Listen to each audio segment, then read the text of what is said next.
She sleeps in my room, but I live alone. Every night when he went to bed, Thomas made sure that he was the only person in the room. Every night, he'd lie down and switch off the light, his gaze lingering on the empty space next to him for a brief moment before closing his eyes. He was a creature of habit, always going to sleep at exactly the same time and waking up at exactly the same time. It was during one of these nightly rituals that Thomas realized something was wrong. The sheets beside him were rumpled and messy, like someone had been lying there. And it wasn't just him who had been sleeping in his bed, but Thomas lived alone. There was no one else in the world who had a key to his house or even knew where he lived. He couldn't have been more certain of this. Yet the way his bed looked every morning suggested otherwise. He tried to convince himself that he was simply imagining things, that his mind was playing tricks on him because of stress and lack of sleep. For a few days, he did feel better after telling himself that. But then, one evening, he came home earlier than usual. It was barely 9 p.m. when he unlocked the door, but what he saw made him freeze in his tracks. On his bed lay 2 pairs of tangled limbs and a head that had definitely not been there when he left that morning. Now, don't get me wrong, Thomas wasn't a prude. He liked his fun. But when he found 2 women asleep in his bed, he didn't know whether to be angry or scared. It took him a few moments to realize that both of them were fast asleep, their breathing slowing and steadying. So he cleared his throat loudly to startle them. The woman closest to the door opened her eyes sleepily and asked, "Who's there?" Startled by the fact that she sounded so sweet and innocent, Thomas quickly recovered his composure and said sharply, "Who are you, and how did you get into my house?" Both girls looked at him in confusion. "I'm sorry," one of them said slowly, as if realizing what had happened, "but we're looking for the bathroom. We didn't mean to fall asleep here." They scrambled out of his bed and stood awkwardly by the door, waiting for an explanation. Thomas stared at them in disbelief. These 2 strangers had somehow gotten into his house, climbed into his bed, and fallen asleep there without setting off the alarm or making a sound. He couldn't wrap his mind around it. "How did you even get in here?" He finally asked. "We don't know," one of the girls replied. "The front door was open, so we just walked in." Thomas frowned, remembering that he had left the door closed the night before. Then realization dawned on him. He often left the window beside his bed open at night for fresh air, and it was an unusually warm evening. Perhaps they had come in through that window. It was plausible enough, and he didn't want to involve the police. So he simply nodded curtly and told them to leave.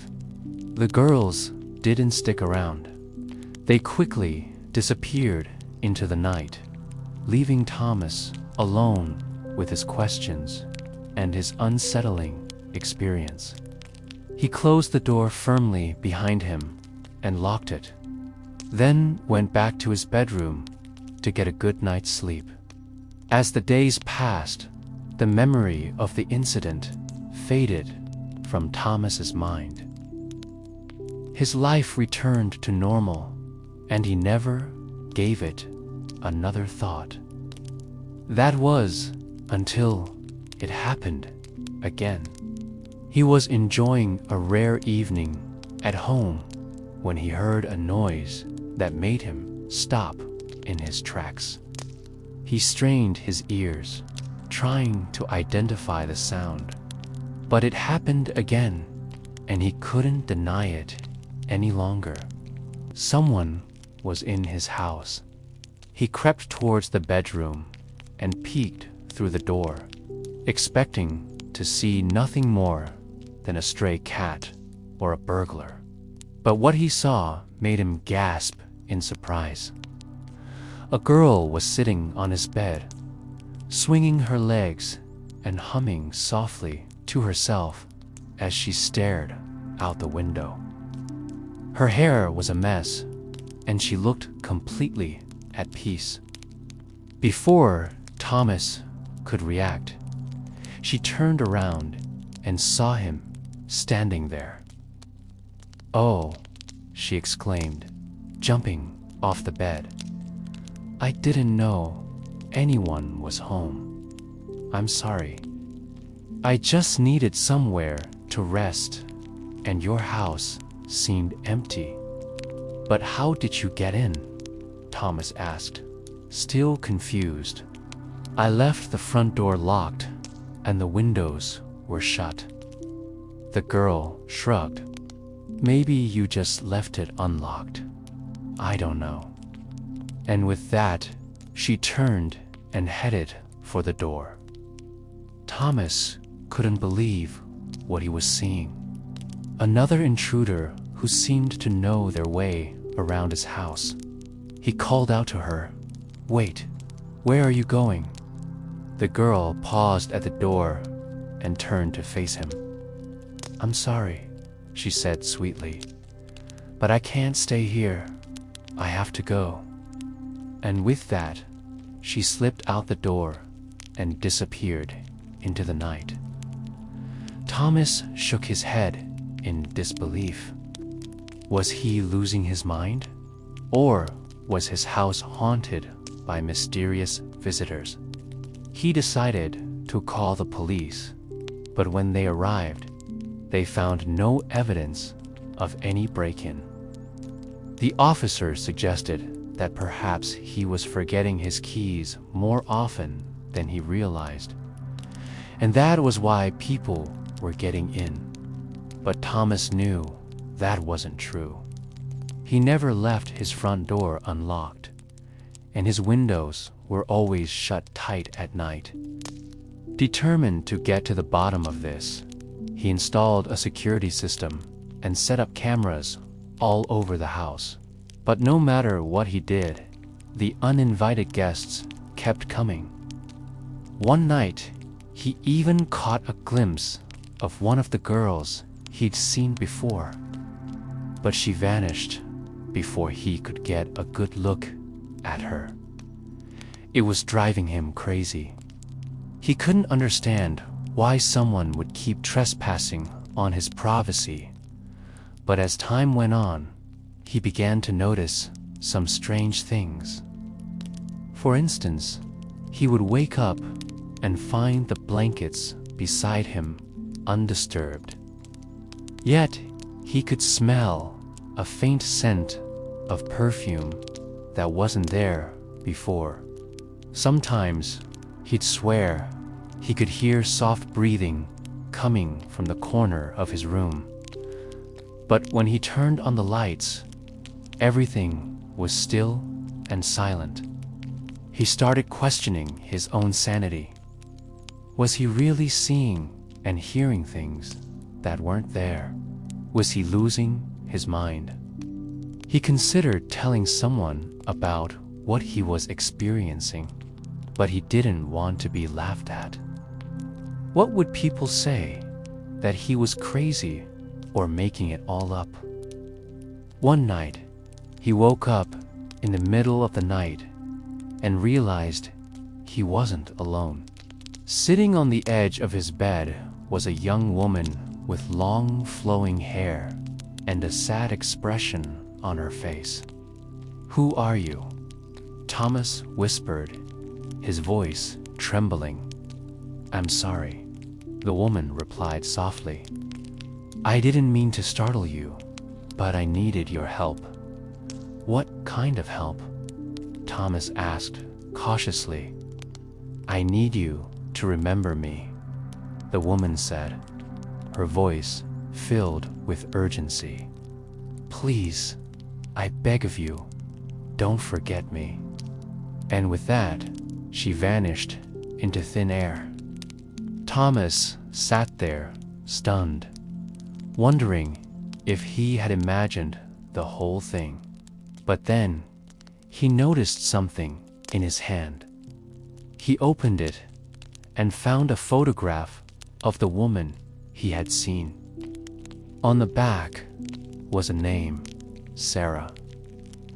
Determined to uncover the mystery, Thomas started searching for Sarah. He scoured through old yearbooks, hoping to find a familiar face. And finally, to his surprise, he found her. Sarah was someone he had known years ago, a girl he had once loved dearly. But how could she be haunting his house all these years later? And why did she need him to remember her? As he pondered these questions, Thomas realized that he actually had a lot to remember. He remembered the day Sarah had died, the accident that had taken her away from him. Could it be that Sarah was seeking his help because she had unfinished business? With this new revelation, Thomas's determination to help Sarah grew stronger. He delved deeper into the mystery, determined to uncover whatever secrets the past was hiding. As he pieced together the clues, he uncovered a web of deceit and betrayal that led him to believe that Sarah's death was no accident. Someone had caused it, but why? Oh, who could have done such a thing? With each passing day, Thomas became more convinced that he was on the right track. He could feel Sarah's presence guiding him, urging him to keep going. And he knew that he wouldn't rest until he had brought her killer to justice. As the story draws to its dramatic conclusion, Thomas finds himself face to face with the person responsible for Sarah's death. In a heart-stopping confrontation, he unmasks the culprit and exposes their evil deeds. But as the truth is revealed, Thomas discovers that the person he thought he could trust has been lying to him all along, betrayed and heartbroken. He must find the strength within him to fight for justice and protect those he loves from the darkness that threatens to consume them.